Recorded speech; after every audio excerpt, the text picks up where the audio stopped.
sports, about sport. That was all the Listen to my podcast about sports, about sports, about sport. If the first time don't work, try and try again, right? Keep doing it. Ags. From the tailgate, home of Aggie football, this is AP and C Money. What's the word, C Money? Aggies win. Aggies win.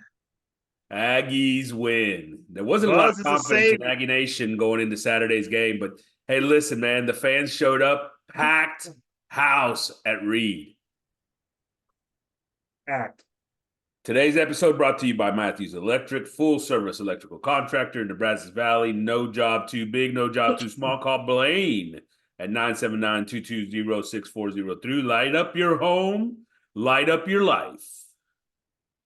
Folks, don't forget to email us at agstailgate@gmail.com. Send us some questions, comments. What do you want to see? Hey, we're looking for topics too, because off-season in football, man. We need some ideas. You can find us on YouTube also. Obviously, if you're watching the show, you know that you can find us on YouTube. Go ahead and subscribe. Smash that subscribe button. Smash it. That's it. Hit it. Send us some commentary as well. Today's rundown is brought to you by Frida Homes, Building Aggie Dreams, custom home builders with over 15 years of experience in the Brazos Valley. If you're looking for someone that cares about you and the details you care about, contact Frida Homes. Give Justin a call at 979-450-4466. When you call, just remember, everyone loves their Frida Homes. Frida Homes. All right. Corey, we got some comments from the tailgate that we've been sort of ignoring the last couple of episodes. So let's throw some things in here. Some of these will sound like they're a little bit dated. Well, probably because they are. Tyler, I am that I am, says Ohio State, and I think this is in response to me specifically, saying that I expected Ohio State to take maybe a little bit of a step back, maybe Oregon winning the Big Ten. Of course, now that Michigan sucks again, maybe Ohio State can go back to normal. So anyway, his comment is Ohio State star wide receiver returning. They add Judkins, number wide 2 receiver coming back. The number 1 wide receiver recruit in the country that looks like Julio Jones is being added to the class. Don't know if Oregon is going to be better, but they should be good. I don't think he agrees with our statement that we think Oregon is going to win the Big Ten. Tyler Eubanks responded to us and said, Elko doing a great job in the portal. Thought we needed a proven starter in the portal, and mentioned a proven starter at cornerback in the portal, and mentioned the kid from Washington and the kid from Bama. Main issue with Elko D is the reluctance to change from man-to-man coverage on the back end. So Tyler Eubanks thinks some additions, and I think since then we've had some additions at cornerback in the portal. A lot of big additions. He's not as fond of Lee as maybe we are. We think that guy can be a player. The Kansas State transfer?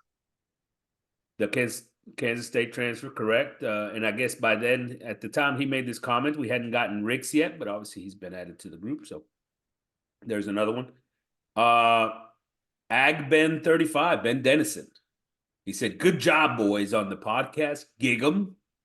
He's trying to find something to waste some time with. So there you go. We're here. Hey, man, that's all we do is waste time.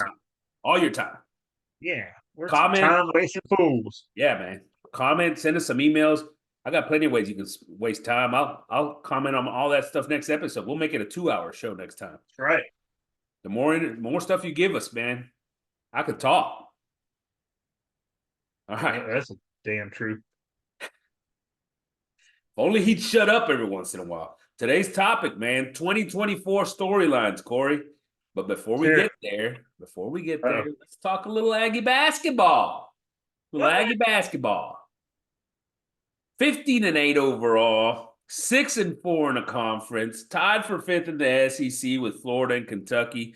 They won 3 in a row now, and 5 out of 6. They started to kind of put things together.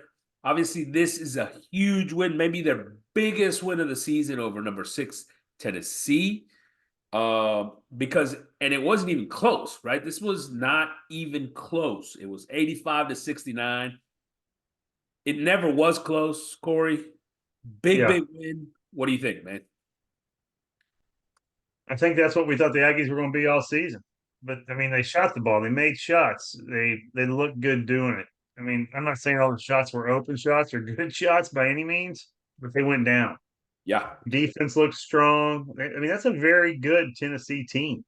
I mean, they're probably, I'm not going to say they're a Final Four team, but they're Sweet 16 type of team. You know, they got that new kid Connect that transferred in. He might be up for the Player of the Year, not just the SEC. I'm talking the National Player of the Year. He's had that good a season. Yeah. And I mean, he's a good player, but we neutralized their guards, their big men. I'll tell you, we don't have like big guys, but what we do have in Garcia and Washington and Coleman, those guys will beat the crap out of you. I'm talking inside. They don't get pushed around too much. So I'll give my hats off to those guys. I thought it was a little crazy. I mean, one, you look at this team and the rotation that they're using nowadays. Like Coleman's been relegated to like a 10-minute player. Levesque has always been a 10-minute player. And then aside from that, you're getting a few minutes out of Manny. But aside from that, it's Solo, it's Garcia, it's Carter, Radford, and Taylor. And that's it. I was going to ask, did Hefner even play? No. Didn't even get on the field, on the court. Was he hurt? No, he sucks, remember? Oh, I do remember that.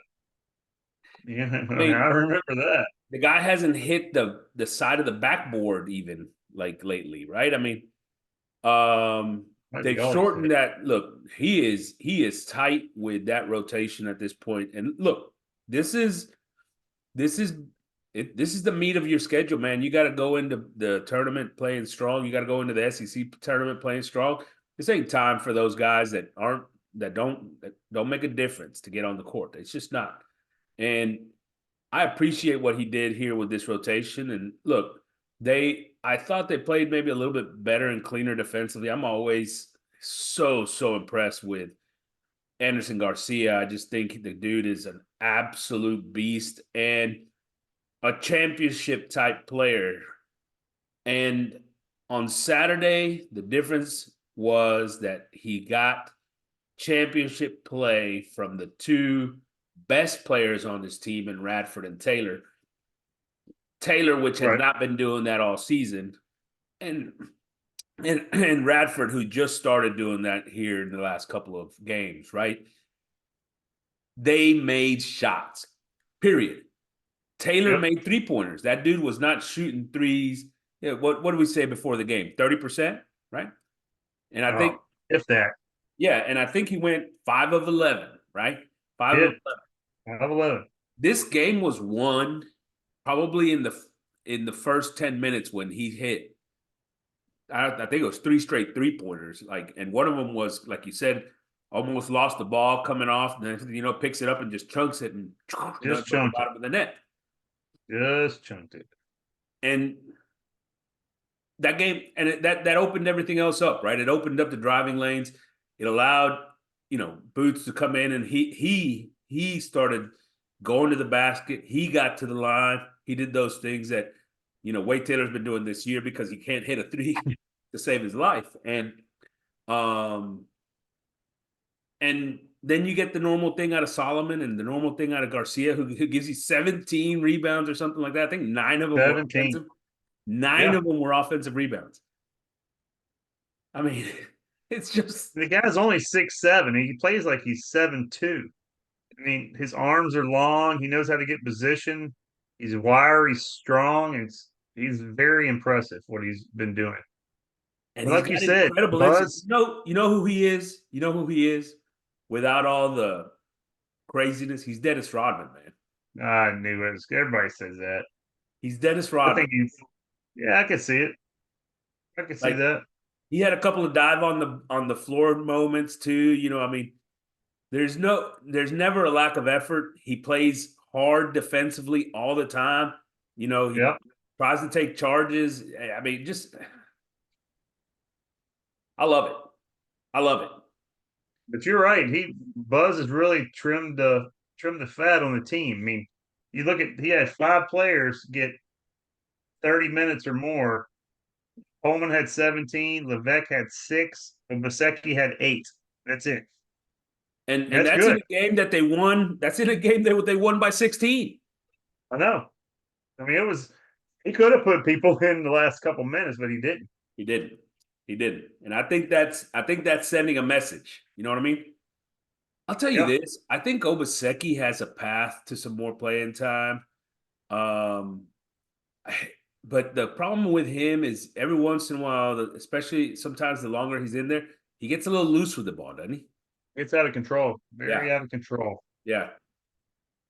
I'm really Uh, surprised Hefner didn't see the court at all. That's a surprise to me. I mean, he's played like crap for a while, but to be not even in a game against the Tennessee team, that says a lot. And then it does. Coleman getting 17 minutes, not being in foul trouble. That means that you've been surpassed by Washington and Garcia, which I think is the right move. I mean, you have Washington, Garcia, and you put Washington's the other starting 3 instead of guards. Coleman. Washington is starting ahead of Yeah. Coleman, right? Hmm. And I like Washington a lot. Yeah. And he hit a couple of shots too, by the way. Yeah.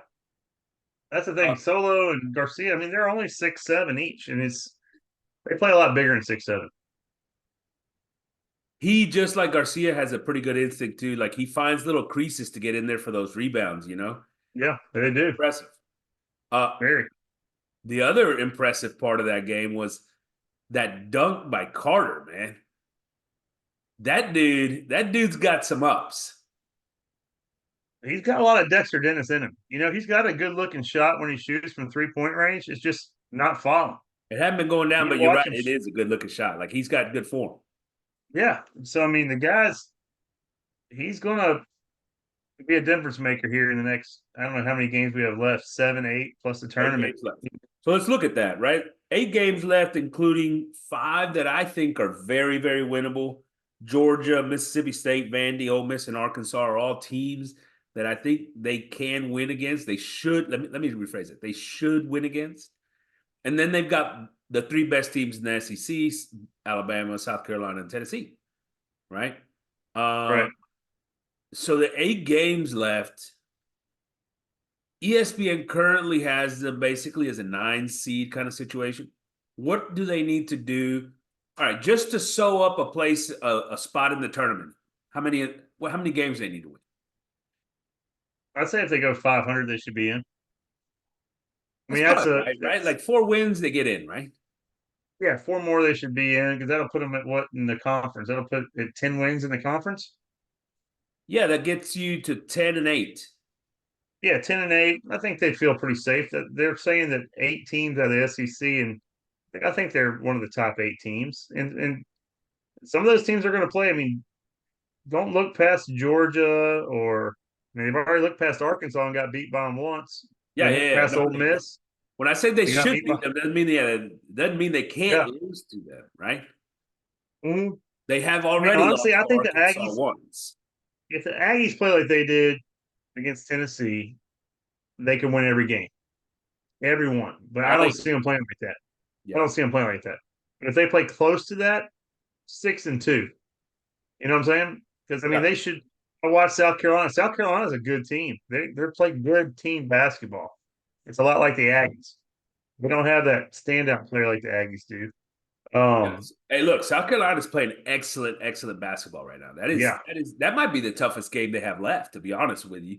I watched Bama the other day, and they look good, scoring 109 points on LSU. But yeah, a few days earlier, they gave up 100 to Auburn, right? Who just lost to Florida by 30. and that's going to be the problem when we play Alabama. Is our style doesn't match well with theirs. Bama's going to run and gun, and we don't have the guns. We don't have the bullets to keep up. You're gonna have to slow them down. You're gonna have to force some turnovers, right? Right. You're going to have to get them out of their game. It's Alabama's going to chuck it. It doesn't matter. They got 5 guys on the court. All 5 are going to shoot the 3. So you give them a little bit of distance, they're going to chuck it. And they got Our a tall rebounding white is going to be kid. huge in that one. Our rebounding will be Right. huge in that Yep. one. Look, I'm excited for the rest of the season with this Aggie basketball team. I'm hopeful that this is more of another step towards that turning point than it is just a good game in the middle of a bunch of games, right? You know, Right. I think you're getting more consistent play out of Radford the last couple of, the last week or so.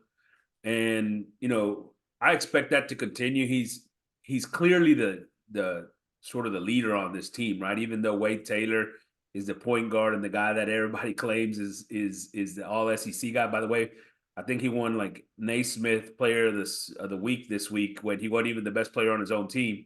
So that's interesting. Mm. But I think Radford has been that leader, and he's started to pick it up here lately. Um, and I think if Wade Taylor joins him, this team will make a run. They will. I noticed in the game against Tennessee, it looks like they were actually running offensive sets, something I haven't seen them do. Like, bringing two guys to pick Wade's guy off or pick for Boots. Boots taking it to the hole with his left hand, which he's so strong at. Um, that's something I haven't seen all year. It seems like before it's just been they've been running around, chuck it up, and then let's go play some They were defense. using tons and tons of picks on Saturday for sure. And like you said, sometimes double picks and Yeah, or pick on each side, and they're choosing a route. And I mean, so lots of different things in that sense. They still at times get bogged down and don't move enough, right? right. But look, man, that's the best game they've played all year. I don't think it's even close, to be honest with you. And if they can continue to do that, I mean, next Saturday when they play Alabama, that's they got Vanderbilt in the midweek, and then they got Alabama next Saturday. I mean, that's your next big one. And dude, if you can get an Alabama run, boy, I think you're setting yourself up for success, man.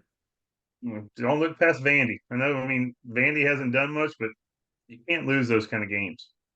You cannot lose to Vandy. That is right. And that's a typical Aggie kind of thing. Is you beat Tennessee and then lay an egg against somebody like Vandy. It I has mean, been it's the on way the they've been road. playing It's a this year. great spot for an upset. To be honest with you. We need that leadership to show up this today, so that they're ready to go tomorrow, right? Yeah, Uh, I gotta get up early and go to Spoons in the morning and get something to eat. Make sure I say something to Buzz. Make sure it's all good to go. Make sure he doesn't screw it up.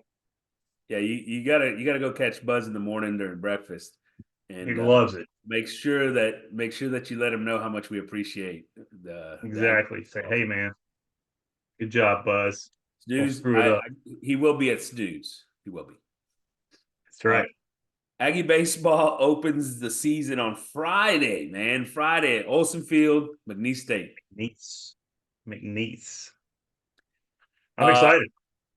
Excited for the baseball season to start. I think that's all I really wanted to say there. They said Schloss was on the radio today saying that he's got some little injuries with some of these new starters that he got out of the transfer portal, these pitchers. So it's gonna be the same pitchers we saw last year, it looks like, to start the season. Hey, some of those guys are gonna have to play. So let's get them some innings early on if we need to. And look, they need to pitch better as a team. They need to be pitch better. The entire starting rotation needs to pitch better. So they need to find some guys, and this will be it's McNeese, whatever. This will be a good indicator of where that pitching staff is hopefully better than last year's. If they don't improve the pitching staff, they're not going to go back to the World Series. I don't care how many hits they get, how many home runs. Well, they're going to average, 10 to 15 runs a game. This team they're loaded, loaded. It's going to be really good offensively, and it'll be some fun Yeah, baseball to watch. But hopefully, it's not 11-10 every game. it's going to be high scoring. Take the over. It's going to be like Uh, it'll be just like the Aggie football team. Their offense is going to be amazing. That's all they do. Just yeah, amazing offense. yeah. Let's move to that football team. And There you go. so today we're going to be talking some 2024 storylines. All right. All right. And let's start with this one. And I think, we've hit on this a bunch already, but Mike Elko, and the job he's done, right? Right. And so I think this is the top storyline for the Aggies because listen, they changed their coach this offseason, right? This is the new guy. He is the guy that has to take them to that next level. We've thought that this roster has been set up for success for a while now. And we also thought that the coaching staff was holding it back. Well, here's the next guy. It's Mike Elko. You know, we know all the trials and tribulations that this administration went through in order to get Elko here. You know, they almost tried to screw this thing up by hiring Stoops. And now the question is, did they hire the right guy? You know, he's been an Aggie before. He was the defensive coordinator over a number of years. And he knows what this culture's about, right? He knows what Aggie Land's about. What do you think so far? What what could you say about grading Well, Elko? Grading Elko. it's the off season, and this is the time of year that Jimbo, going back to Jimbo, always did well. He recruited well. He always said the right things that pissed us off because Elko's not really saying the right things, but he's making the right moves. The transfer portal is something that Jimbo never really grasped a hold of that he No. has. The recruiting's down just a hair, right? Just a hair. Recruiting's down, but you expected that. And you have to expect that in the first year too. I mean, Right. you know, not just that But Elko has done a poor job, right? But the fact that it's his right. first year, he had some guys, you know, a little bit of very little time to really secure the class at the end there. I mean, you got to give him a pass on that, right? I just want to see. I mean, it's all going to come down to X's and O's with Elko. We didn't Jimbo couldn't do that. He couldn't figure out the X's and O's on the offense and the defense and how to manage a team and try to be the quarterback whisperer at the same time. He could not do that, and it drove us insane watching him do this We all because wish he he kept doing stopped the whispering same. to the quarterbacks, actually. Well, he just kept doing the same thing over and over that doesn't succeed, and that's what drove me nuts. Is like Yeah. I'm watching this guy do the same damn thing every week, and he's expecting a different result, and he's not getting it. Well, according to So I'm him, hoping everybody Elko runs the learns same. that. If something Everybody runs doesn't the work, same system, according to him. So I'm just saying, if he finds out, I just hope Elko's. I mean, he can't be dumber than Jimbo. So I mean, I think we're good. look, I cannot say how impressed I am with what he has done in building this roster in the little time he's been here, right? And Yeah, you know, there's plenty of talent on this roster already. He yeah, inherited a lot of talent, and some guys left, but that didn't mean this roster was horrible at the time. But we knew there was a few holes, specifically at quarterback. We needed depth at wide receiver. We probably needed some depth at O-line, and he did all that. He did all that. We needed to get better at rush end. He did that for damn sure. yeah. We needed to get better. We needed to find somebody at linebacker just in case the young guys were still a year away. He did that, Scooby Williams, right? I mean, and who's to know if Scooby starts, right? It's one of those young guys comes in and has a incredible spring. It could be one of them in that linebacker rotation. Um, My but biggest thing is the defensive backs, the size. I like the size. I got so tired of watching our little DBs get beat by bigger receivers last year. I think that's not going to be the issue this year. I hope. But go ahead. Sorry. no, and I was just gonna say, yeah, absolutely. I don't think that there is a hole on this roster at this point. I don't think there is a hole on this roster at this point. I think is there some questions? Yes. Who's going to take that second linebacker spot? We just said it, right? But Yeah. but they've got players there, right? Everybody's got questions. I don't think there's an actual hole where there's not people, good quality athletes, players to take the next step, those types of things, right? I disagree with you on that. I think the hole is in the middle of the defensive line. I think you lose Jackson and Nolan right there in the middle. I think there's going to be a. You can't expect. I don't care who it is to take their spot and do what those two guys have done. I mean, Edger and Cooper. You lose I'm not saying he's a generational talent, but that guy played out of his ass last year. I don't see that. I think that's three. That middle of the defense is what I'm nervous. That's a hole to me. If you're Let me. saying no holes, that's a hole to me. I don't think it's a hole because I think you move Shamar Turner inside. I think that guy's about to have a monster year. I think he may be better than Nolan. He is actually. I think he played better than Nolan this past year, and I think he'll be better than Nolan this coming year. And Okay. and so you move Shamar Turner inside. You get a guy like DJ Hicks second year now. Yeah. Get a guy like Brunlow Dindy in his third year now. By the way, under Moffitt, I think that's going to benefit Brunlow Dindy, right? Right. Um, and then you got some other. That's three plus Regis is four, and you got some other guys that we don't know exactly what we're gonna. Jaden Scarlett, and the Johnson, the transfer that you've got the big Hawaiian, Samu, that's gonna get in there, so you got other pieces to this, right? But I Well, I think mean, we've got four that we feel pretty good about. you feel good about him. I feel good about one of those four right now. Hicks is unproven. Indy's unproven. He's been hurt the whole time he's been on campus, I think. Listen, man. I mean, the fact of the And matter is that Regis, what has Regis done to make you so optimistic with him? He blocked a field goal, I think, once. And as a rotational player, he's done a good job. And here's the thing, man.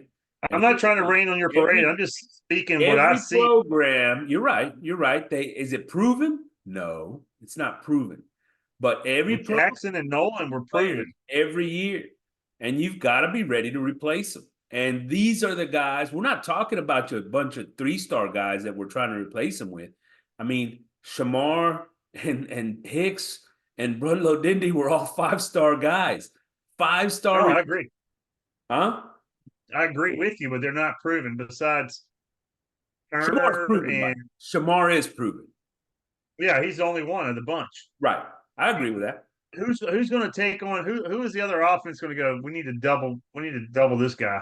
He's causing Well, who's going to cause think about the fact chaos? that they just added the best pass rusher in the Big Ten, and Nick Skirton out of Purdue, and he's now lining up on the outside. Now No, I like it.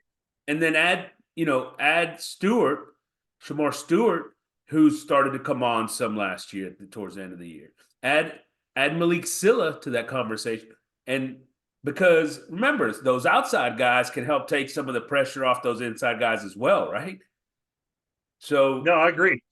But I'm just saying you don't lose a Nolan, a Jackson, Edge Cooper, and you make me feel better. You see what I'm saying? You don't lose those three guys. I mean, yeah, I like the pieces. I like the guy from Purdue.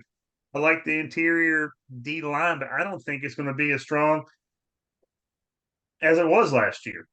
I'm going to tell you, Only thing I think is going to be I better didn't is that think we we have I better didn't think we coaches. got as much out of those guys as we should have. You talking about Edge Cooper? We didn't get as much out of him as we should No, have. no, no. Edge Cooper, yes. I think McKinley we got a lot Jackson, out of. Walter Nolan, McKinley Jackson, Walter Nolan, Fidel Diggs. Did we get as much out of them as we should have? I don't think so. I think Jackson played out of his ass. I think that guy was taking on blockers and making Edge Cooper I love an All McKinley. American. And I think that's what his style of play is. And I So, think both of them will be so NFL look, players. and, and, Nolan, and I don't Jackson. mind. Look, and I don't mind it, right? But we've gotten off on a little bit of a tangent here. I think you're right. Is look, I mean, do we have 22 guys that were all SEC last year? No, we don't. But who does? Right? Who does? Everybody's got to Georgia. transition. So far, Elko, I think, has done a pretty phenomenal job of putting that roster together, though. No, I agree with you. I mean, I think he's done a great job putting together. I mean, I'm just saying, you say there's not any holes. I see holes. I see holes in depth and wide receiver. I don't. I mean, Yeah, Moose. but there's Moose players has there. proved in like There's 2 games players. over his career. How many There's games has players. Moose showed up in where you've been like, this guy's great. He's done it like twice. Who? Micah Tees hasn't really done much. Walker had one or two good games, and after that, he disappears. Thomas can't stay healthy. I'm still nervous about the wide receiver. I'm just telling you, I'd feel better if I had Stewart and Anaya Smith over there. That's what I'm saying. Hey, it'd be college football be easy if you got to keep all your players every year. Yeah, for sure. I Well, mean, you know I'm just what? telling you. University of Washington just lost their top two wide receivers also, and so did Texas lost their top four pass catchers. I mean, nobody, yeah, everybody loses guys. The best players go to the NFL, so that's the way it You were works. just saying where the holes are at. I'm pointing out the holes that I see. You don't see any holes. I see holes. Because I think we've got players there. I think Moose is a guy that should be an SEC leader in receptions every year. You said that for this is like the seventh year that you said that since he's been I'm here. I'm not the guy that doesn't throw him the football and put him on the side and doesn't put him on the game because he's got sleeves on. That's not me, Well, I'm just telling you. you know. Yeah, I hear you. But when he was throwing I the like our ball, running when he back. was I throwing the like our ball, all running he back did was room a make lot. spectacular catches. Best catches of anybody in this damn team, including Evan Stewart or Anais Smith. And you talk about holes. You haven't even talked about the offensive line. Well, listen, I contend that the offensive line's got players. It's not a player issue with the offensive line, and we're going to get there. Okay. Because storyline number two, Klein, and does he adapt to Wigman? Does he adapt his offensive system to Wigman? Because we know as a player, he loved to run the football himself as a quarterback. As a coach at Kansas State, he's had running quarterbacks. Last year, they took Will Howard out of the game just to put the other guy in so that they could run the football with the quarterback. Can he adapt his system, or will he? Not can he. Will he adapt his system to fit Connor Wigman? Let them get the ball out to all the weapons. Thoughts? Or is he going to do like a quarterback committee like he did at K State? Is he going to have Wigman in there to throw the ball and then bring in? I Marcel don't Reed. even know which. I don't even know who he's going to bring in because they both Marcel played Reed. well. They can both run, you know. But there's a lot of options there. And I Um, wouldn't be mad if there's the occasional play for a Marcel Reed, in there with some, yeah. wildcat type tendencies and stuff like that. The occasional, one, two a game or something. Is Reed your number two quarterback right now? I think he's more athletic. I don't know. Okay. Um, but if he's pulling Connor Wigman every series, like two plays a series, then that's not right. Then Yeah. he's missing the point. You know what I mean? Yeah. Um, so I really hope he's adapting this thing. I hope he's adapting it to make sure that he's going to be able to use the tight end depth that we have. I think we've got a tremendous amount of talent that we can use in the passing game at tight end. And he's Right. working on things to be able to get those guys the ball with opportunity to do something with it. And then finally, you know, not only we've talked receivers, right? And we think, yeah, let's get the ball out to those receivers, but utilizing the backs in space as well, right? More being able to throw the ball to Owens, being able to throw the ball to Daniels, being able, using those guys as playmakers out in space some as well. I think that can only help this A&M offense because you saw it last year. In space, Owens might be one of the best in space guys on this team, right? Yeah. That guy, I think he's going to have a big year. And add to that Bussy. What do you do with a guy like that, right? Be creative, Probably man. I want to redshirt. see some of that. Jimbo probably redshirt. Here's the one that I know that you're big on, but Adam Cushing is my next storyline. Adam Cushing in this offensive line, right? Will the change in coaches Will the change in coaches actually get more out of the players on the field, the highly recruited players on the field? Can't get any less. Seriously, I mean, you can't get less out of that group. I mean, if what's the center's name? Foster. If he touches somebody, that's an improvement. Not having Robinson in there is an improvement. You know, I mean, and getting these guys on the same page to work together. I mean, they should have them doing everything together outside of practice. I don't care what they do, just so they can talk to each other. It doesn't look like they like each other when they're on the field because they don't communicate. So, I mean, if they can just learn who each other is and what their strengths and weaknesses are, There's two because things it's I it. want to see from this group, and even by the time we play a spring game. One is I want to see good, wider bases where they're not falling off every damn block they ever have, right? Nice, good Yeah. bases. And the second one is I want to see eyes up and moving, Even if I'm in a Yeah. double team here helping, I want to see your eyes over here because I got contact here. I want to be able to see those guys coming into my gap, right? Which we didn't do. We didn't do. We would bury our heads in the guys last year, the last 2 years, and guys are just flying in right behind us, untouched. So those are the things I want to see eyes and I want to see feet. I want to see Wegman get on their ass when they miss blocks or miss assignments. I want to see a leader. I want to see a guy that's going to be out there saying, that's your guy.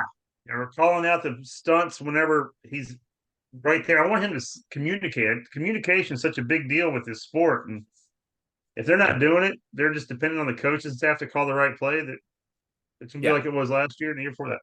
And up front, they got to communicate it too, right? I mean, they got to start. They got to start helping each other out up front too.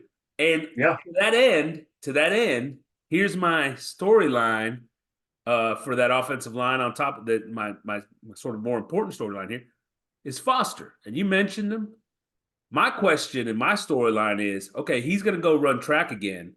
Is he going to this time when is this coaching staff going to hold him up, hold him accountable for not having been there all spring long and give his job to somebody that deserves it? Because, by the way, the guy that was behind him 2 years ago that deserved the job and played better than he did transferred out because they just kept giving it to Foster just because he's Foster.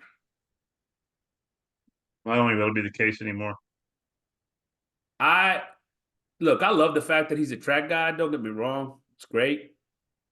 But in the offensive line and as the center, that doesn't work. It just doesn't work. If you're not here in the spring, you can't be the center of this offensive line. And if he is, then we've got a problem. We've got a freaking problem. I hear you. Storyline. Offensive standouts for 2024. What do you think? Ruben Owens. I think he's in for a big year. I like that guy a lot. No matter what happens to the rest of the backs, I think Owens is he's I think the guy you need to get to. I mean, it's a big jump between freshman and sophomore year in growth. He got a lot of playing time last year as a freshman too. Yeah, I think getting into the weight room and the physicality there with Moffitt and all that's going to be a huge win for him. And I agree. I am so looking forward to seeing that guy and doing his thing, man, doing his thing. Um, Getting the ball in space, getting the handoffs, everything, right? I mean, I think he can do it all. He can catch, he can run routes. I think he's that kind of player. And so I agree fully with you. And I'm going to give you a couple more. I'm going to give you a couple more because one, I think that look, you've heard me say it. I can't believe that two consecutive coaching staffs are going to absolutely screw the pooch with Moose Muhammad. I can't believe that. I can't believe that. So I think Moose Muhammad is a breakout player. I think that dude is about to dominate in the SEC. But I think he should have been doing it the last 2 years. So I could be wrong. He couldn't even get on the field. I don't understand it. Couldn't get on the field. I don't think he even leads our team in receiving this year. I disagree, but we'll see it, and we'll have to see it. We'll have to see it, right? Yeah. And then two other guys, Green and Platt at tight end. Yep. I love those two guys. I think they are phenomenal athletes, and in the passing game, have the opportunity to do some things that we haven't seen from players here at A&M in a while. And now Yep. there is the pressure on Colin Klein, getting those guys, both of those guys involved. You know what I mean? Oh yeah, I think Green will lead our team in receiving. That's why I think if he comes back to where he was at his freshman year, if he's healthy, he's a big target over the middle. I think Klein's going to do a lot of the play action. I think it's going to help Green out because Klein uses the tight ends. You watched him at K State, Yep. so Yeah. I think those two guys are going to be huge. Huge. Uh, next. The defensive change from Smirkin Durkin to Elko and Bateman. Do they use the four-man line? I think you have to. If you put these D line guys out of position like Durkin did, we saw what happened. You get guys like Overton and Diggs playing, trying to cover guys, and all he did was just look at the grass. It was embarrassing. So that's what I'm saying. They should have watched tape of what the Aggies did, and all they have to do is not do what the Aggies did with that right there, and they'll be better. You know, and here's the thing that worries me. Elko in his previous stint here sometimes like to do those same types of things with our Yeah. defensive ends. And they bring in a guy like Nick Skirton, right? He is a rush end. If you don't use him as a rush end, you should be fired immediately, right? Like that's one of the dumb moves. That's like taking Miles Garrett and not using him as a rush end, right? Like prototypical. That's what he does. He's one of the best at it. Let's let him do what he's good at, right? Uh, you But know, Durkin's thing was he kept doing it over and over. Elko's is more of a timing thing. yeah, He'll call it on different. It's more strategic. Durkin's was just I'm gonna run a 3-man front, see what you all can the time, do. right? Yeah, Yeah, and for they sure. just run it up the middle on us, and Yeah, you know, no, agree. And so, but that's going to be my biggest thing, right? My watch. Can we get these defensive ends in a position to rush the quarterback? And I named Nick. I'm talking also, Shamar Stewart. I'm talking Malik Silla. I'm talking Denai White. I'm talking all those guys. Can we give those guys opportunities to go rush the passer? You know what I mean? And along well, I'll those tell you, lines, one of the things that Elko's defense was deficient at while he were at A&M, can they create sacks? Can they create turnovers? Two things that numbers. they didn't do during Right. Elko's early stints here. Can they create turnovers? And we'll find out week one what their defense is going to do because that Notre Dame team we're going to play, they're going to run the ball. They're Notre Dame's a run heavy team, big. They're going to pound us. And we'll see what our D line's made of that first week, or is it week one that we play them? August Jeez. 31st. You know, the other thing is, Bethesda. though, it's also going to be a reunion because Leonard Riley is the quarterback at Notre Dame now. And Mm-hmm. obviously, he played for Elko last year. It would definitely make Riley beat me with his arm. I would put all the people in the box. I'd have somebody spying Riley. I'd make him beat me with his arm. If he does, tip the hat, say, hey, good job. Agreed. So I think that's a very interesting storyline. Like you said, I think we're going to find out quickly. Uh, Mm-hmm. how about the secondary? All new guys basically in the secondary, right? I mean, all the new faces from the transfer portal and all that. So, how do Aristide and Peterson, the new secondary coaches, how do they do? Last year, you talked about it, Corey. Man, we had guys out there. Oftentimes, they were there in position, and they were just getting abused, man, by bigger receivers that constantly made plays and catches everywhere. We had no ability to make a play on the ball. What are your Yeah. thoughts? Man, I'd love to see these guys be able to play man coverage. That way we can use our athleticism up front and bring the kind of pressure on the quarterback that we're talking about to cause turnovers and get uh, tackles for loss. If you can do that, it changes the whole game. You know that. I mean, if you have defensive backs that can shut down other receivers and you can have an extra second or two to get after that quarterback, it's all the time in the world. Dude, we were watching the Super Bowl yesterday, And that Kansas City secondary is impressive, bro. And Yeah, it was. those corners were just, I mean, were sticking on guys. It's like they were running the doggone routes. It was unbelievable, man. And I Yeah, that know number they're talking 22 is about, really good. huh? That number 22 for Kansas City is really good. I don't know. I Yeah, can't remember his name, but he's good. unreal. And so Yeah. you're right. I want to see some of that from our guys. I want to see guys that are going to get in there, man up, get up and press coverage, cover guys, run the routes, do the thing, man. Do And your homework. yeah, absolutely, man. And be big and physical enough to go play the ball. Right. So I think that's a huge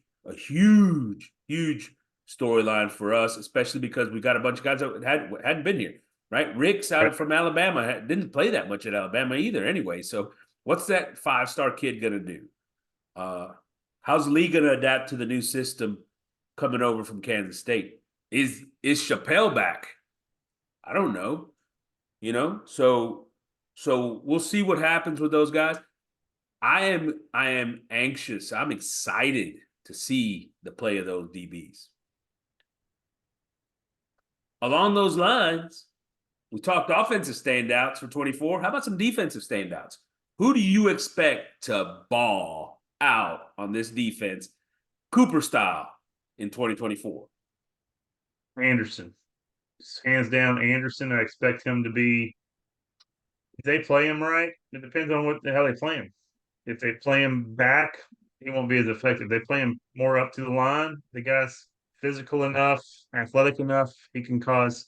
It's not gonna be an Edge Cooper in the backfield type, but he's gonna make plays. Boy, I'm going to go the other way on this one, the other safety. I'm going to go Okay. Matthews. I'm going to go Ah. Matthews. Dude, I started to see some things out of Matthews last year. I think he started to really get into things last year. You could tell he was playing more on his physical ability than just, thinking, right? And he's got a little bit more size to him too than Anderson, right? Like he's a little bit bigger. Hmm. And I'm excited to see what he does in his third year after playing a lot in year two, by the way, right? Now, Right. new system, so maybe that kind of slows it down a little bit. But I think he's there's no question he's a 5-star athlete, man, and I'm excited about that. You think those little defensive backs are going to see much of the field? The ones that were freshmen last year? Who was that? And Yeah, who were they? so there's a guy, yeah, there's a guy that I think needs to be on this list potentially, Javon Who? Thomas, right? Javon Thomas is a guy that as a freshman last year. Yeah, did he get beat on some throws? Yes, but he got in there, got some reps. He was usually in coverage pretty well, in pretty good position in coverage. Can the coaches, the DB coaches, the new DB coaches, get a little bit more out of him when the ball's in the air, right? Because he was that kind of athlete coming out of high school, and I think that he takes another step as a sophomore under this new tutelage, and I think he gets better. He's got a chance to uh, break the rotation in if especially with Ricks and Lee and those guys at cornerback to get into that rotation. Hmm. Gotcha. I also look. I said it earlier. I think Shamar Turner is about to have just a monster year. I thought he had a monster year last year. To be honest with you, I thought he had a great year. He started seeing a lot of double teams last year. Look, he was making plays. Um, I think this year he takes it even a step further. I think he takes it a step further as a senior, Huh. and with off season under Moffitt, I think that helps him. I think that helps probably all the defensive linemen, to be honest with you. Brunlo Dindy, for example. But I think Shamar Turner's a guy that's ready. He's got it in his head, man. I'm good enough to go to the league, and I'm about to. You know what I mean? Good. I like it. And then the last guy I'm going to bring up is Nick. He's coming home. He's from Bryan. He was up there at Purdue with nobody watching, doing what he was doing. Nobody saw him do what he did. And now he's coming to the SEC. Now he's coming to the SEC, and I'm excited to see what he does, man. I'm excited to see what Elko and Bateman do with him. Just put him on the edge and let him go harass people. You know what I mean? Yeah, absolutely. I hope it works out like that. Who's the last true pass rusher we've had on this team? Garrett, It's been a while. I don't. I mean, we had a couple guys that were. That's. I can't remember. He was number 3. He played a couple of years ago. He was a. I can't remember Remember Cyclops? who. Oh, man, he was huge. He was always on the outside. He transferred in, man. What's his name? He's playing for the Jets, right? Pretty good. I can't And remember number who it is. 3, Johnson, right? Number 3, Johnson. Yeah, But he was a little bit of a he was in the smaller guy, and Steelers so Elko and his infinite wisdom would drop him into coverage. coverage. Yeah, But yeah. So there has been some guys. Clemens is the other guy I was thinking of. women's. But I think that there's some guys ready to really make a difference. And Nick, Shamar up front, and really, yeah, like you said, Matthews and Anderson in the back. Those guys should step right into it. Step right into it. Here's another storyline. The Aggie home schedule next year. Mm. This is a look, and I'm not going to go into the non-conference little cakewalks. I don't care about those. Notre Dame, Missouri, LSU, and Texas, all at Kyle Field. Look, those are the hardest games on your schedule. They're all at home. So that's either a great thing for the Aggies so that they have a chance to go and win these games, these types of games, or it's a bad thing because they suck on the road and then they get beat at home by good teams. I don't know. What do you Yeah, think? I mean, I'm glad we have them all at home. I don't. I mean, I don't know if we split those, we'd be happy going 2-2. I don't know. Elko's first year. I mean, I'd like to see 3-1, but I don't know what to expect from LSU. Texas, they lost a lot of talent too. I mean, Yeah. if this coaching staff puts it all together, we should be 2-2 at the worst. Look, if this coaching staff puts it all together, they could win all 4 of those games, I think. I think talent-wise, when Yeah, you compete with all absolutely. these teams. Look, Missouri is absolutely loaded. They are coming back basically with that team from last year that won 11 games or 12 games or whatever they did, right? Like Yeah, that team is loaded. yeah. Luther Burden is maybe the best wide receiver in all of college football. That I'm not exaggerating there. That is not an You think he's better exaggeration. than Moose? I'm not even gonna answer that question. He Okay. could be the best wide receiver in all of college football. Now, can they do it again? Right? Can they reproduce that energy that they had last year? We'll see. Missouri's an exceptional team. Notre Dame is. Some people got them ranked in the top 10 coming into next year, right? And that's game 1, buddy. That is game They lost 1. Hartman. They lost Hartman. Did they lose their running back too? I think. I don't know. They've lost some guys, but they've got a lot coming back in, and they did good in the transfer portal. They did some things, so we'll see. We'll see. You're right, Yep. but to me, those two games, I'm more concerned about those two than LSU and Texas. LSU lost a ton. They're having to fix a defense that was maybe the worst in all of college football, right? And they've got to get players to come in there and play that defense. Texas lost 2 potentially first-round defensive tackles to start with. Their top 4 pass catchers, right? Yeah. They got a lot to replace as well. And so, to me, and the other thing is you catch them at the end of the year. So by then, your team should be rolling. Your team. Right? Yeah. So you ask what happens if you split them? I think if you split them, you're probably in pretty good shape, right? Because on the road they play teams that are not as good. And Yeah. so if you split those, you could potentially go 10-2. You split Oh those man. 4 home games, Oh you could man. potentially go 10-2. All right. Am I You wrong? need- yeah, all the time. Okay. Pull up the schedule. Okay. Pull up the schedule, and you tell me who else. Forget non-conference teams; they're not going to lose to Bowling Green or none of those guys. Forget it. Right. So who's left on the schedule? Arkansas. Oh, I'm trying to find it. All right, I'm telling you. Auburn. Possibly. If you lose to Auburn, that's bad. Well, I'm just saying Auburn's gonna be better. Their quarterback's still going to be Peyton Thorne. How do you feel about that? Not good, to be honest. That's not good. That is no bueno.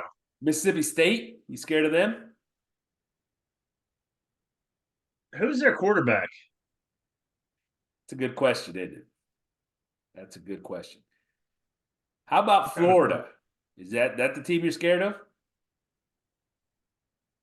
No, I mean, I don't know. That's what I'm saying. There's a lot of what ifs. We have a whole bunch of what ifs on our team. I just think 10-2's. I'm not predicting 10-2. But if you split these 4 home games, you've got a chance at 10-2. Yeah. You know what I mean? If you win them all, you have a chance at 12-0. That's true. That is true. I do find it interesting that our toughest games are all at home, and I take that to be a benefit, right? I think that's a good thing. Oh Go yeah. go play in front of your fans, man. You're delivering a product to the folks in Kyle Field. Aggie fans are going to get 4 awesome games, unless we suck. I Uh, don't think it's how about this storyline? The go ahead. new SEC. And not only the new SEC, really, obviously the additions of Horns Down and OU, Ooh, uh, but gonna be realignment some in big news. general also, right? A lot of teams that obviously doing away with the Pac-12, basically, a lot of teams moving to the Big Ten, the new AC, a couple of additions in the ACC, the Big 12, whatever.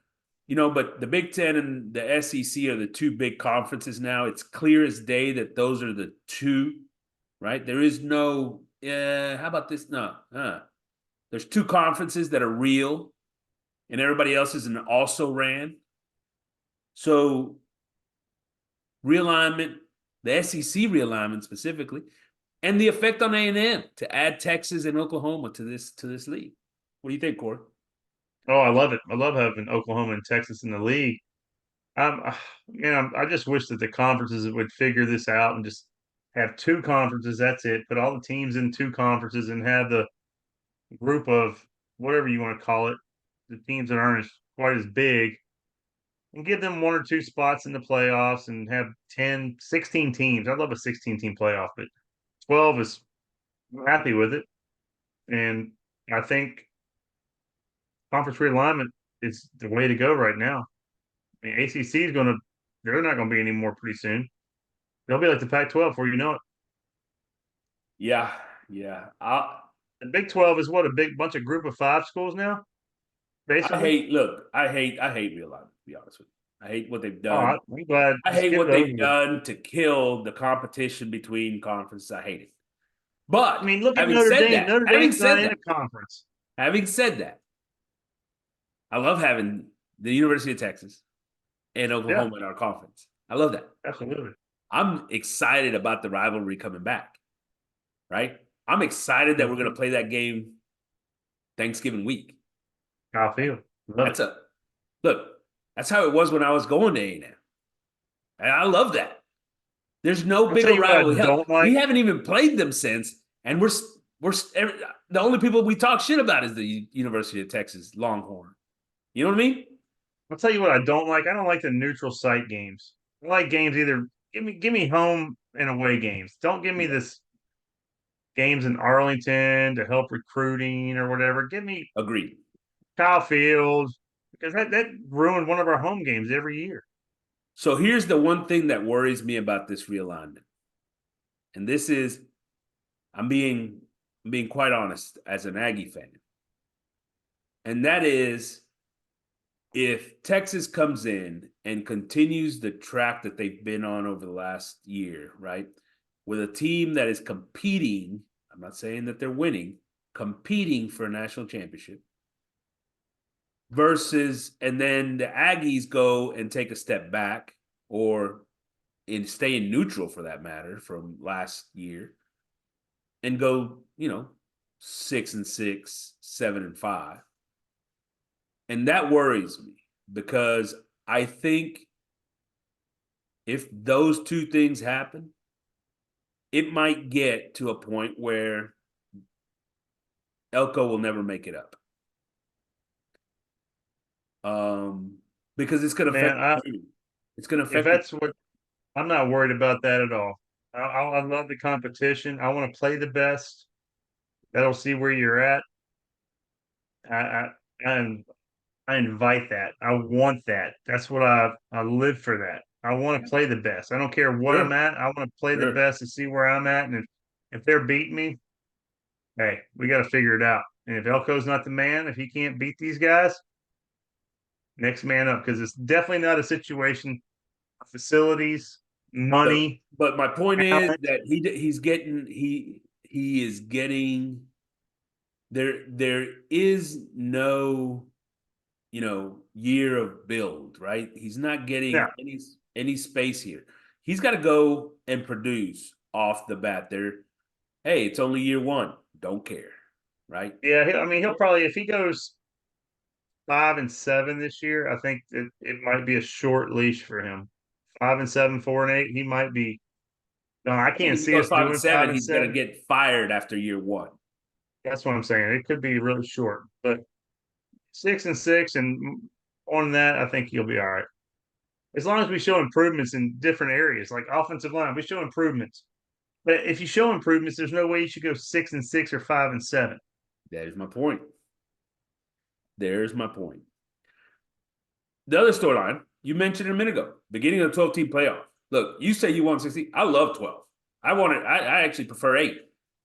I'll be honest with you. Is a No, you don't. 12-team playoff mean that more teams have a chance? You'd think, but I mean, if you put 12 teams in last year, I think Georgia would have won it all. I'm Look pretty at them at sure the we end of the can season. hand Georgia the freaking trophy right now. I think I don't know. I mean, you Georgia's don't gonna think win it. Ohio State looks halfway decent? Ole Miss could beat them if they get hot. I mean, we're You know what they Texas, did to Ole Miss last year? They slapped them down and then laughed at them on the field. and they Literally. lost to Alabama, and they lost to Alabama, who lost to Texas. I mean, come on now. That's why you play the games. Yeah. No, give them the championship. Let us the rest of us go play for a second championship. How about that?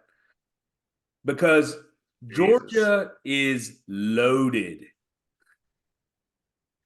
And I thought you just said the Aggies were loaded because we don't have any holes anywhere. If you don't have holes, that means you're loaded.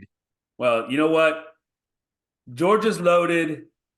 The Aggies are like semi-loaded. No, in Semi-loaded. comparison, they're not even in the same place. Actually, I Okay. I think, and I'm being a little bit funny about this for sure, Yeah. but honestly, I think Georgia is the class of the country, and I don't know that there's anybody really all that close to them right now. Are there teams that can get there? Yeah, I Yeah. think maybe DeBoer could get that Alabama if depending on how that goes. Maybe they can compete. Can How Ohio short is that guy's leash? not not? I don't think. Really? I mean, yeah, if he goes 500, maybe he gets a little shorter. But 500. If he goes nine Ohio and three, State he's going can to be. Ohio State? What can Ohio State do over there in the Big Ten? Does And Will Howard really get you excited? no, no, he doesn't. I mean, Um, I think him without Klein is going to hurt him. I think he's going to regress. yeah, how does Chip look as an offensive play caller after 5 years of being a head coach or 10 years of being an NFL and college head coach? That's still unbelievable to me. You take a $6 million job and say, "Man, I want to be an offensive coordinator for $1.5 million." Yeah, and I guarantee you it has a lot to do with the fact that he probably hasn't called plays in a while or designed an offense in a while, and he's ready to do it again. He's I tired. guess. He's tired of just doing all the whatevers. But those are the questions. And to me, if you want to look at the team that probably maybe in my opinion right now looks like the biggest challenger, maybe it's Oregon. And honestly, we saw Georgia beat the mess out of Oregon 2 years ago. And that wasn't even funny, man. You Who do know, they have? Dylan Gabriel at quarterback. Dylan Gabriel. Um, and some So I talented mean, they're going to have younger. a new world going to the Big Ten, man. That's a lot. That's I mean, there's a lot of speed out there in that Oregon team, but there's a lot of big physical teams in the Big Ten. So I mean, you're going to see flashing styles. Yeah, yeah. And how do they deal with that, right? How does that affect them? I think Michigan takes a big step back, to be honest with you. I'm not too concerned with that. I mean, is USC able to do something to get back on track? I mean, they got to replace the best quarterback in the country, supposedly, right? Yeah. So I don't know. I think it's Georgia and everybody else. Could they lose? Sure. I mean, sure they could, but I don't see it happening. Yeah. I mean, that's the thing about Georgia. I had to look at their schedule. Last year, Georgia didn't play anybody for 6, 8 weeks or whatever, and they played one game against Alabama, and it was surprising. But I need to watch their offense more. I need to see what they have because I didn't get to see it last year. I saw it against Vanderbilt, and they had trouble against Vandy for a while. I Yeah, and mean, everybody's super high on Carson Beck, right? I mean, and people are like, "Oh, best quarterback in the country coming back," and stuff like that. And I don't know that I saw that out of him. yeah. But we'll see. He's going to have second year in the system. That you always get better the longer you're there, right? You can see, hopefully, some. Do you? Did Robinson get better at guard for A&M the longer he was there? Good point. Good point. Uh, so 12-team playoff, man. I'm Hey, excited I'm for about it. it. I can't wait. I can't I'm wait for excited that. about it. I'm I am excited. too. I'm gonna lose a lot of money with that. I can't wait. All right, last storyline here. What All right. is acceptable for Elko in year one? And we started to hint on it a little bit earlier, but give me a number. 7-5. Worst case, that means we lose all 4 of our home games that we should win, as long as they're close. And then there's a run game in there that you lose, but you win some. If he wins one big game, he'll be fine. I'm I talking don't like a think Notre Dame, I a don't think 7-5 is Missouri. good enough. I don't think 7-5 is good enough. I think if he goes 7-5, I'd fire him. I would. They won't. They won't. Let me say this. They won't. I would. Yeah, If he goes 7-5, I'd get rid of him. Because here's the thing, Corey. He goes 7-5 this year with this schedule and what they've got going on and the talent they have on the field. He's not going to get better next year. He's not. I'm sorry to tell you that. It ain't going to happen. yeah, And I hear you. and So what are you so thinking? What's it? What are you? I'm just saying acceptable. So what are you saying? 10-2? Does he have to go no, 10-2 no, no, this year? no, Nine no. and three? Eight and I four? I think 9-3 is acceptable. I think 8-4 is acceptable, to be honest with you. 7-5 isn't. I probably wouldn't fire him at 8-4. I don't think he's going to be the all end all be all if he's 8-4 next year. But I wouldn't fire him. 7-5, Yeah, I would fire him. And 9-3, I'd come in saying, "Hey, it's not bad." not bad. 9 and 3, Listen, not bad. You know, what have I Jimbo did that. said? What Like have I said Jimbo did. over the last Jimbo 3 did years? 9 and 3 like once out of the 6 years he was here. Besides that one COVID year, he'd probably still be here. What have I said about this Aggie roster the last 3 years? What? It's one of the best rosters in the country. I've said it. One of the best rosters in the Yeah, country. I like the It- roster. I do. I mean, I'm not saying I don't. It's just about the coaching. it's about the coaching. And so if you ask me what's acceptable, 7-5 is unacceptable. 7-5 is unacceptable. 8-4 is the minimum acceptable. And 9-3 is what he should do. 10-2 is above and beyond. And anything above that, man, we found our guy. You know what I mean? Right. Or at least that's my opinion. It's my opinion. Questions from the tailgate brought to you by Providence Financial Coaching. Call Steve Gay, certified financial counselor, at 863-732-6224. Integrity, accountability, resourcefulness, and financial coaching. Aggie owned and operated. All right. Coming off, we're going to go basketball with our first question here from the tailgate. Coming off a win against Tennessee, will the basketball team go on a run the rest of the season? And if they do, how high will they be seeded in the tournament?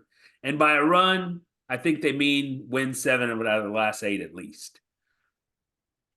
I'll say if they win 6 of their last 8 in conference and win 2 or 3 in the 2 games in the SEC tournament, I think a 4 seed would be their highest. I think that's their ceiling right now. That means they'd have 10, 11 losses. It's going to be hard to get past a 4 seed with 10 or 11 losses, I think. I don't think based off of what you just said they'd get to 4. They may get to maybe 5 at best with what you just said. Well, if they beat the teams you're talking about beating, 7 of 8, if they had won 7 of 8, because that means that you win 2 games against Tennessee, Alabama, or South Carolina. South Carolina. That's what I'm saying. That'll move you up. Each one of those. So then I mean, you may yeah, have a chance to I get think as high a as 4 4. seed is as high as you can get with them. Huh? What were we last year? What did we play last year? Were we at 7, 8? Were we at 8, 9? I can't remember what our seeding was last year. Yeah, we were lower than we expected, right? Well, we played Penn State and got beat in the first round. Was that a 7-10 matchup? 7-10. Yeah. Yeah, I mean, we might be that 5 seed that plays that good 12 seed. So I mean, you never know. I kind of think that 5 is about the highest that I think they would get, but you never know. College basketball. I mean, a lot of these good teams have been losing to unranked teams. So I mean, it's a chance for A&M to keep moving up. Yeah, no, absolutely. And unless they completely collapse, I mean, like I said, if they go 500 over the next 8, they're in, right? So unless they have a complete collapse, which I guess they're capable of, unless they have a complete collapse, I expect them to be in the tournament. And you're right. I mean, if they can go on a run right now, I do think that they have a chance to get about a 5 seed if they really get after it. Second one. Who are some potential spring transfer guys for this football team? Well, where do we have too many players at? I mean, defensive back looks pretty crowded now. It didn't at the beginning of the season. I'd say defensive back, but who out of the defensive back? Who's going to be the odd man out? Who's your? I mean, I'm worried about those freshmen from last year. That's what I was asking you earlier. I'm worried about those guys. Yeah, if a guy like Javon Thomas doesn't see the field, he's probably on that list, right? I'm worried about that. I'm worried. I How mean, about we've already McCall, talked who about came in and Moss. transferred already once, right? McCall, if he does, if he's sort of passed up by the freshmen and the transfers. Yeah, I mean that's. Bobby It Taylor, sucks to say guy it, that but I threatened mean, to there's a leave lot. already once.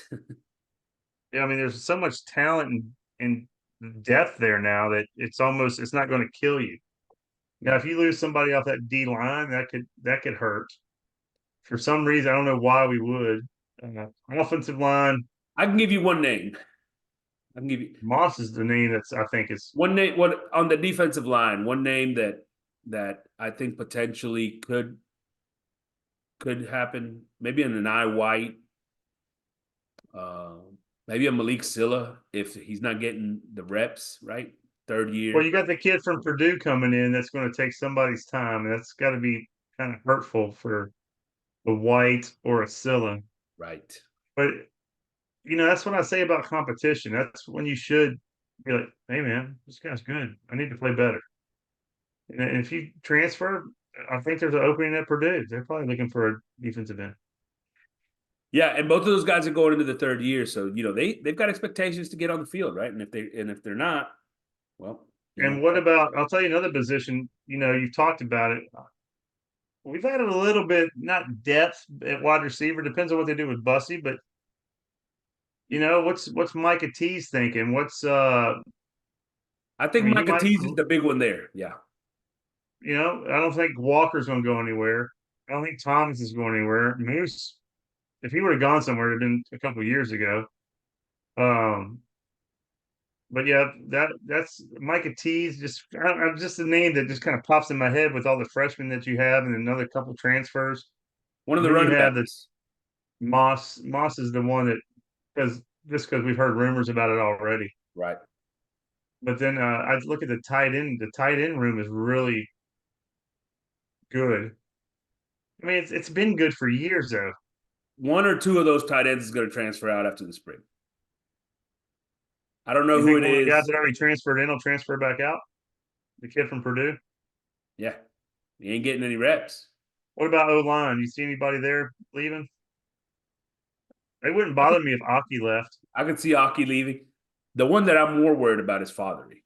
I think I'm Fathery, not worried about Father leaving. He didn't play last year. yeah, and that didn't help us. He is one of our better offensive linemen if he's when he's well coached. He proved that as a freshman. He proved that as a freshman. And to me, you lose a guy with that level of talent because he's got that kind of talent. I think that's a big loss. And to me, that's one that I fear losing because all of a sudden, if they continue to put um, DeSantis out there, who probably needs to move into guard, they continue to put DeSantis out there and let Fathery sit, or Crownover out there and let Fathery sit. I think that's a mistake. I think Fathery has better tools than either one of those two guys to be your tackle. And I would expect him under better coaching to be a much better player. Losing him to me makes a difference. What about Henderson, the backup quarterback? You're saying Reese is probably going to beat him out? I can almost see him transferring. If he did well last year and got a lot of, might be somebody with NIL money that needs a quarterback. Listen, I mean, this quarterback room right now is Connor, Henderson, Reed, and the freshman O'Neal. I mean, that's pretty darn good. You got to think one of those guys is leaving, right? In Yeah, today's football. I think Henderson would be the one that goes. And by the way, Auburn needs a quarterback. So I don't think he'd go to Auburn. any last thoughts there, Corey?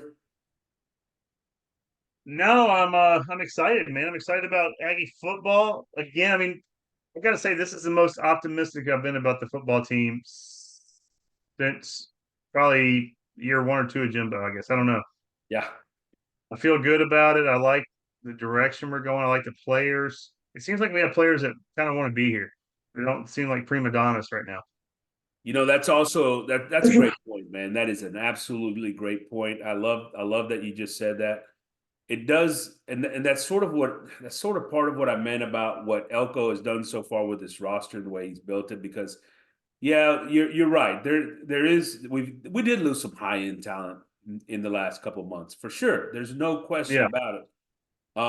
But you know the guys that are here seem like they want to be on the Aggie bandwagon, right? They want to be here. They want to be A&M players. They want to be Aggies for life.